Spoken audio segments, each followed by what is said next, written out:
les Français ont clairement demandé au président de la République, à son gouvernement et au Parlement de veiller à la maîtrise de la dépense publique. Pour y parvenir, ils nous ont également demandé d'en moderniser, d'en rationaliser l'usage, tout en s'assurant de son efficacité. C'est pour cette raison que le président de la République a rappelé la semaine dernière à Nantes qu'il souhaitait une fonction publique moins nombreuse, mieux payée et disposant de meilleures perspectives de carrière. Premier employeur de l'État, l'Éducation nationale ne saurait se dérober à l'effort collectif de maîtrise de la dépense publique. Il faut être tout à la fois lucide, pragmatique, mais ambitieux.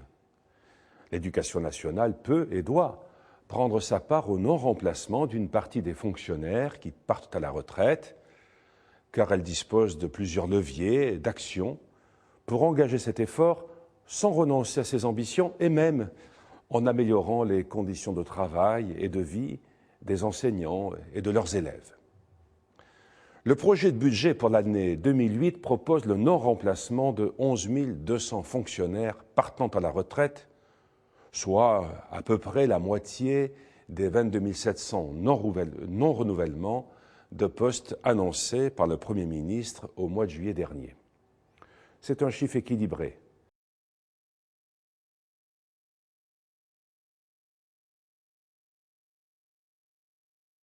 Tout le monde sait très bien qu'en France, si nous scolarisons si tôt les tout petits enfants à 2 ans, 2 ans et demi, ce ne sont pas pour des raisons scolaires. Ce sont parce que ça arrange les communes, les maires, parce que ceux qui n'ont pas ça empêche de fermer des classes.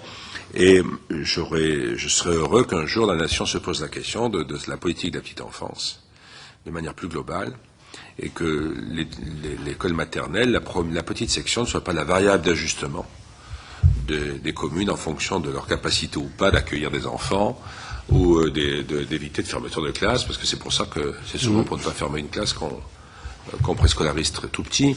Est-ce qu'il est vraiment logique, alors que nous sommes si soucieux de la bonne utilisation des crédits délégués par l'État, que nous fassions passer des concours Bac plus 5 à des personnes dont la fonction va être essentiellement de faire des siestes à des enfants ou de leur changer des couches? Je me pose la question, ces personnes ayant la même compétence que si elles étaient par exemple institutrices en CM2.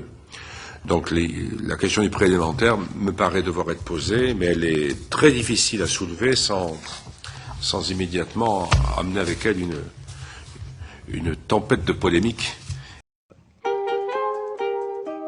Succinct, clair, très simple, qui indique ce qu'un élève doit savoir année après année, et non pas par cycle, et qui soit compréhensible par tous, notamment par les familles. Donc le but a été d'écrire des programmes qui soient en quelque sorte la présentation la plus simple possible de ce qu'un élève doit savoir année après année, et que cette présentation soit connue des parents. Et on met le projecteur d'une manière exclusive et d'une manière très forte sur tout ce qui est les exercices, les exercices, les exercices, les exercices. Et ça, c'est un recul majeur par rapport à toutes les avancées scientifiques sur l'apprentissage. Ce que nous savons aujourd'hui sur les apprentissages, c'est que ça ne fonctionne pas comme ça. Dire il faut apprendre par cœur d'abord et appliquer ensuite, ça ne marche pas. C'est comme si vous disiez à des gens, quand vous achetez un appareil électroménager, apprenez par cœur le mode d'emploi, les 160 pages en papier à cigarette mal traduites du japonais, et vous ne toucherez le bouton de votre appareil électroménager que quand vous saurez réciter par cœur les 160 pages du mode d'emploi. Chacun sait bien que c'est pas comme ça que ça marche. Nous sommes dans une classe de l'école primaire. Les élèves sont en train de faire un cours de français, par exemple, d'étudier le passé composé, par exemple. Il se trouve que parmi eux, un élève a une très grande difficulté à suivre. De quoi a-t-il besoin dans cet instant? Il a besoin qu'à un moment ou à un autre, son professeur puisse le voir un quart d'heure, une demi-heure, et lui expliquer ce qu'il n'a pas compris tout à l'heure dans la même journée. Il n'a pas besoin qu'on lui dise, Monsieur Leroux, dans 2 ou 3 jours, quelqu'un viendra, te prendra séparément, t'expliquera ce que c'est que le passé composé, pendant que le reste de la classe apprendra l'imparfait. Monsieur le député, je ne crois pas, et je pense qu'il serait même absurde et même improductif de dire le contraire, je ne crois pas que la solution unique à l'échec scolaire soit de la traiter d'une manière qui est considérée aujourd'hui comme psychologisante ou médicalisante. Laissez-moi finir, monsieur Leroux, je connais un peu le sujet. Cependant, je voudrais vous dire, par exemple, dans votre département, il y a 338 maîtres E. Est-ce qu'on peut dire pour autant qu'on a complètement réduit la question d'échec scolaire? Sous prétexte de mise en place de l'aide personnalisée, des 2 heures d'aide personnalisée par semaine pour les enfants en difficulté, qui est jusqu'à maintenant donnée par les enseignants des classes, on va supprimer les RASED. Alors on sait bien que cette mesure s'inscrit dans le cadre de l'objectif du gouvernement de ne remplacer qu'un départ sur 2 en retraite. Dans le département, concrètement, ça veut dire 30 réseaux d'aide répartis sur tout le département, qui concerne à peu près 6 000 enfants. 2 et 2, 4, 4 et 4, 8. 8 et 8 font 16, répétez, dit le maître. 2 et 2... Faire face à la suppression des postes d'enseignants. Vous savez qu'actuellement, un fonctionnaire sur 2 partant à la retraite n'est pas remplacé. Alors, le gouvernement demande aux recteurs de faire un effort mathématique. Christelle Gilbert, Bruno Marquet et Valérie Gibel. 1 fois x moins alpha au carré va être... Le calcul est simple, moins de profs par établissement égale plus d'élèves par classe. L'équation de départ, l'éducation nationale veut supprimer 16 000 postes à la rentrée 2011. La solution proposée au recteur dans ce document interne, augmenter le nombre d'élèves par classe, avec un argument. Il n'est pas démontré que la taille des classes ait un effet probant sur la réussite des élèves. Charger les classes au primaire et au collège pour pallier le non-remplacement d'un prof sur 2 partant à la retraite en 2011, une proposition qui provoque un tollé chez les syndicats d'enseignants et de parents d'élèves. C'est plus difficile de maîtriser un groupe de 32 que de 24, surtout dans des situations où on parle de violence, d'incivilité et de choses de ce type. On aura beaucoup plus de difficultés, voire ce sera impossible de mettre en place des dispositifs novateurs, de pouvoir par exemple travailler par petits groupes, prendre un élève en particulier. Ce que je souhaite, moi, c'est que le système scolaire, le système éducatif évolue, qu'il soit plus réactif pour accompagner les élèves en difficulté, de sorte que petit à petit, le redoublement devienne moins nécessaire. Un redoublement qui coûte 2 milliards d'euros à l'école et 1 milliard à l'université. Aujourd'hui, en France, encore 38% des élèves de 15 ans ont redoublé au moins une fois. Beaucoup plus qu'en Espagne, en Allemagne et surtout en Finlande, où les résultats scolaires sont parmi les meilleurs. Mais ça ne veut pas dire simplement qu'il suffit de pas doubler pour avoir de bons résultats. Ça veut dire qu'ils consacrent l'argent que nous consacrons au doublement, eux en fait ils le consacrent à développer des dispositifs d'aide pour les élèves. Moi je ne peux pas laisser dire qu'on a laissé devant la classe, devant des élèves, des professeurs stagiaires sans aucune formation. Je rappelle qu'un tiers d'entre eux d'ailleurs avaient déjà enseigné par le passé. Nous avons seulement 1% des professeurs qui sont en difficulté et qui nous ont été signalés et qui ont nécessité un accompagnement particulier. Nous avons constaté environ 4 à 5% d'arrêt maladie, ce qui est comparable à ce que nous avions l'année dernière. Et nous avons constaté 78 démissions.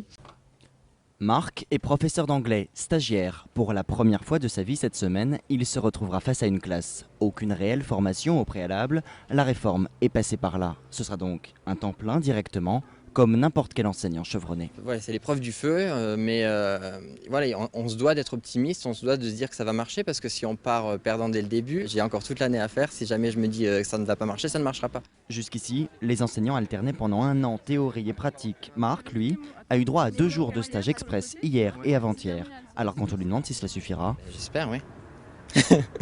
je sais pas. Je ne sais pas.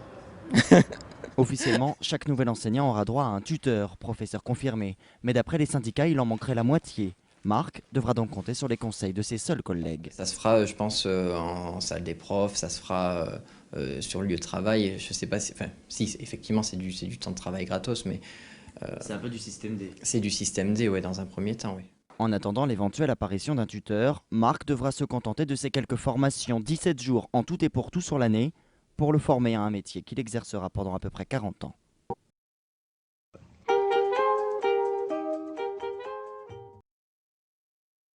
Inversement, la Suède, elle a régressé par rapport à 2000 et on remarque que entre-temps, depuis 2000, elle a assoupli sa carte scolaire. C'est-à-dire qu'on a permis aux parents de choisir plus facilement, plus librement les écoles. Résultat, de plus gros écarts entre établissements et aussi plus d'élèves en difficulté. Vous êtes ministre de l'Éducation nationale. D'ailleurs, de quoi êtes-vous le plus fier, puisque vous avez un si bon bilan et que Nicolas Sarkozy vous aime tant? Si vous deviez faire le bilan de votre action à l'Éducation nationale, de quoi vous êtes le plus fier aujourd'hui? Bon, d'abord, c'est un petit peu tôt pour faire un bilan. Ça fait 16 mois que je suis ministre de l'Éducation nationale. Mais disons que ces 16 mois ont été intenses et ce qui m'a sans doute donné le plus de satisfaction, c'est la mise en œuvre de la réforme du lycée, qui était une réforme difficile. C'est toujours difficile à l'Éducation nationale, mais ô combien nécessaire parce qu'elle avait pour objectif de moderniser notre lycée, de mieux préparer les élèves à l'enseignement supérieur. Donc avec de faire essentiellement en sorte, du soutien. Les pour deux grandes élèves, nouveautés, voilà, c'est la personnalisation de l'enseignement. C'est-à-dire que dorénavant, tous les lycéens auront 2 heures par semaine dans leur emploi du temps où ils auront un enseignement un peu différent, où on va, par exemple, pour les élèves qui ont des difficultés, leur apporter du soutien scolaire pendant l'heure de cours au lycée pour éviter qu'ils décrochent. Puis inversement, pour ceux qui ont des facilités, on va leur apporter des méthodes de travail, les faire préparer des examens, les pousser vers l'excellence, parce que c'est aussi ça le message que doit porter l'école de la République. 80% des enfants qui n'apprennent pas à lire au cours préparatoire n'apprennent jamais à lire. Quand vous voyez les petits qui au cours préparatoire ratent la première marche, font l'épreuve, l'expérience terrible du premier échec scolaire, ils ont le sentiment qu'ils ont manqué une marche et qu'ils ne sont pas comme les autres, et ce sentiment-là est terrible pour eux. Et donc le problème, c'est pas un problème de rythme scolaire, le problème, c'est un problème de savoir si on laisse l'échec s'installer ou pas. Voilà, parce qu'une fois qu'il est installé, on ne sait pas revenir en arrière. On sait fabriquer de l'échec, mais on ne sait pas fabriquer de la remédiation. On n'a pas le droit de laisser sortir un enfant du CP qui ne sache pas lire. Voilà. Et qu'est-ce qu'il faut faire pour y arriver? Il faut faire ce qu'on fait en Finlande, c'est-à-dire dédoubler les cours préparatoires pour que la maîtresse, je dis la maîtresse parce que dans 99% des cas maintenant c'est une maîtresse, pour que la maîtresse ou le maître, accessoirement, puisse faire la remédiation au moment même où il diagnostique la difficulté. C'est au moment où il voit qu'un enfant est en train de rater, il peut réparer. En Finlande, vous avez à côté de la maîtresse ou du maître, un assistant d'éducation qui est là pour faire le répétiteur, donc il fait du soutien 8 heures par jour, pas 3 heures par semaine à l'heure du déjeuner. Et ça marche évidemment, parce qu'encore une fois, ça permet à la maîtresse de faire la remédiation, de réparer les choses au moment même où elle diagnostique une petite difficulté chez l'enfant. Et du coup... 14. Bonsoir Luc Ferry. Bonsoir. Merci d'être avec nous. La suppression du samedi est donc de fait la semaine de 4 jours. Est-ce d'après vous une bonne mesure? Ça dépend de quel point de vue on se place. Si on se place du point de vue des performances des élèves, c'est pas forcément une chose formidable. Si on se place d'un autre point de vue, qui est le point de vue budgétaire, qui peut paraître ridicule aux enseignants, mais qui n'est pas ridicule à mon avis en soi, parce que l'avenir des enfants, c'est aussi la dette publique qu'on laisse sur eux.